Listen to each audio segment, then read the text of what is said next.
Hoci ty si na Slovensku dobre známy hľadič podvozkov, ale máš tu takého trošku exotického jazdca. Čo to je za chalana? To vlastne, ja ho poznám Mošeho už 6 rokov, ja som ho spoznal na Hungaroringu. Vtedy ja som pracoval u Talmáčiho, kde išiel môj jazdec vlastne Lukáš Jasenský. A vlastne vtedy ja som sledoval situáciu, keď jazdili tisíckové kategórie. Moše bol vedľa nás v boxe a on tam mal nejaké problémy vtedy s podvozkom. Vtedy som kvázi aj začal niečo, okolo tohto sa točiť. A vlastne ja som ho oslovil, že proste aký má problém. Dohodli sme sa, že mu ja tú motorku skúsim urobiť, čo sa vlastne aj podarilo. Vtedy on strašne veľký skok urobil a vlastne v tom momente on ostal u mňa motorka. Ja som si vtedy prebral motorku od neho a od tej doby je vlastne motorka stále u mňa, on si ju videl len na pretekoch. Nemávame tu často človeka z Izraela.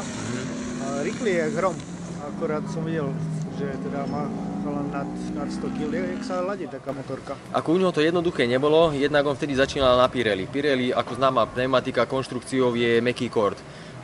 Ja keď som ho vlastne spoznával, pozeral som si fotky, nájazdy, výjazdy zo zatáčiek, vtedy on ešte, poviem, že vtedy okolo mal 125 kg.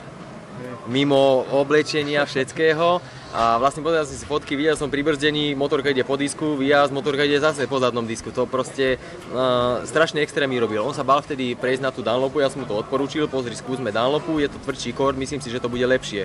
Lebo u ňoho bola strašne enormná spotreba pneumatík. To proste tá pneumatika mizla pred očami. A začali sme robiť vlastne potom s týmto Dunlopom.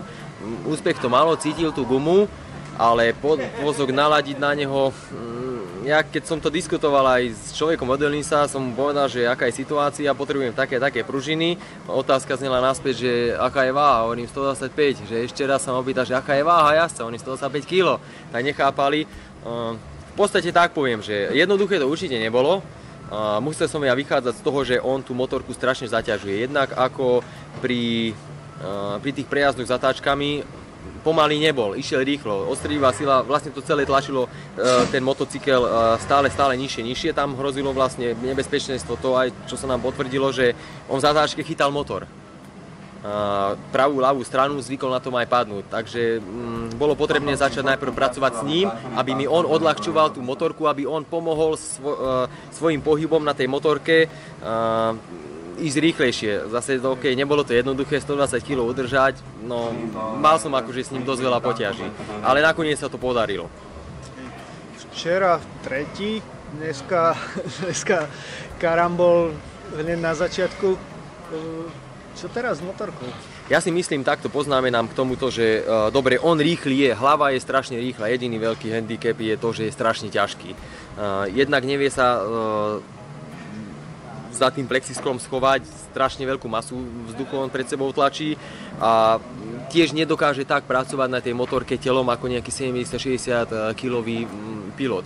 S motorkou, no motorka je proste, myslím si, že až taký veľký problém tam nebude, predok je zrušený na čisto, musím to celé premerať, uvidím, čo z toho bude. Už ste sa rozprávali, čo sa stalo vlastne?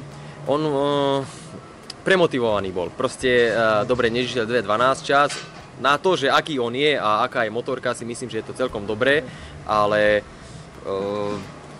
problémom jediný v tom, že bol premotivovaný, ťahal ten plyn, proste ten predok mu ušiel, to už nevládalo.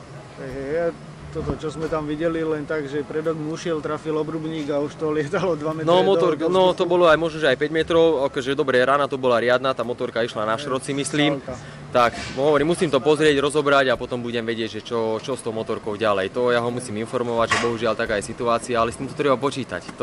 Keď niekto chce ísť rýchlo a na hranu, je to v balíku. Ďakujem za rozhovor. Jo, nech sa páči.